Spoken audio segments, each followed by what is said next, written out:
আসসালামু আলাইকুম। আরেকটি রান্নার ভিডিও নিয়ে আসলাম। আর আজকে আমি বানাবো ডিমের শাহি কোরমা। আর এখানে আমি ডিমগুলোকে আগে থেকে সিদ্ধ করে ছিলে রেখেছিলাম, আর লবণ আর ঝালের গুঁড়া দিয়ে মাখিয়ে রেখেছিলাম। এই ডিম রান্নাতে আমি হলুদ অ্যাড করছি না। আর ডিমগুলোকে আমি একটু হালকা ভেজে নিচ্ছি। এটা খুব বেশি ভাজা যাবে না, কারণ এটা যেহেতু কোরমা। আপনারা চাইলে না ভেজেও রান্না করতে পারবেন এই রান্নাটা। তো আমি সবগুলো ডিমকে একটু হালকা ভেজে নিয়েছি।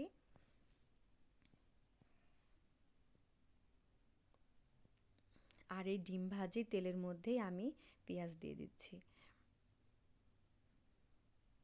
এখানে আমি আরেকটু তেল দেব। এরপরে আমি দিয়ে দিচ্ছি তেজপাতা, গোলমরিচ, লবঙ্গ, এলাচ, দারচিনি।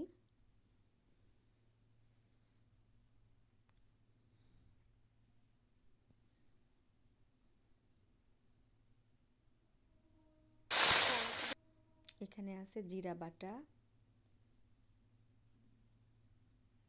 আমি সব মশলায় অল্প অল্প দিব, শুধুমাত্র হলুদের গুঁড়াটা এখানে অ্যাড করব না।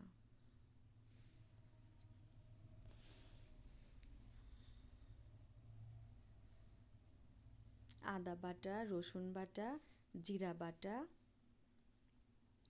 মশলাগুলোকে খুব ভালো করে কষিয়ে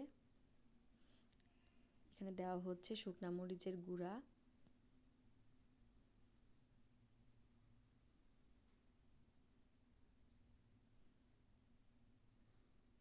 ধনিয়ার গুঁড়া। ধনিয়ার গুঁড়াটা এখানে একদম অল্প দিতে হবে, অল্প পরিমাণ।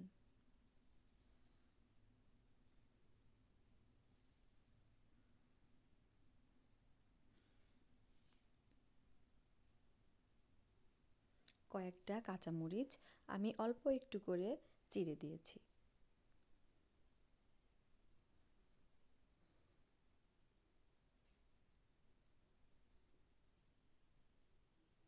লবণ স্বাদ মতো। ডিমগুলোকে দিয়ে দেব। মশলা ভালো করে কষানো হয়ে গেলে ডিমগুলোকে দিয়ে খুব ভালো করে আবার একটু কষিয়ে নিচ্ছি।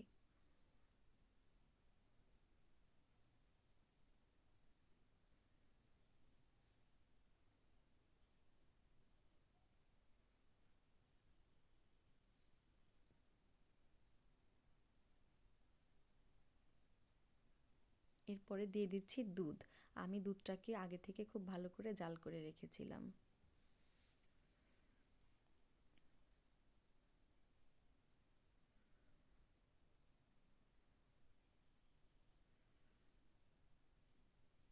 দুধটা দেওয়ার পরে আমি সেটাকে আবার খুব ভালো করে কষিয়ে নিয়েছি। এরপরে দিয়ে দিচ্ছি ঝোলের পানি। এটা খুব বেশি একটা ঝোল হবে না, তেল তেলে একটা ঝোল থাকবে। আমি একদম অল্প করে পানি দিলাম এবার।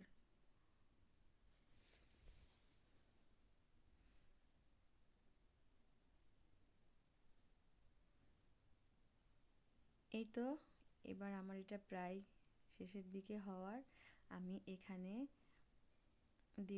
দিয়েছি হালকা একটু চিনি আর কিছু কিশমিশ। গরম গরম পোলার সাথে শাহি ডিমের কোরমা। রেসিপিটি বানিয়ে খেয়ে দেখবেন, খুবই মজার হয়।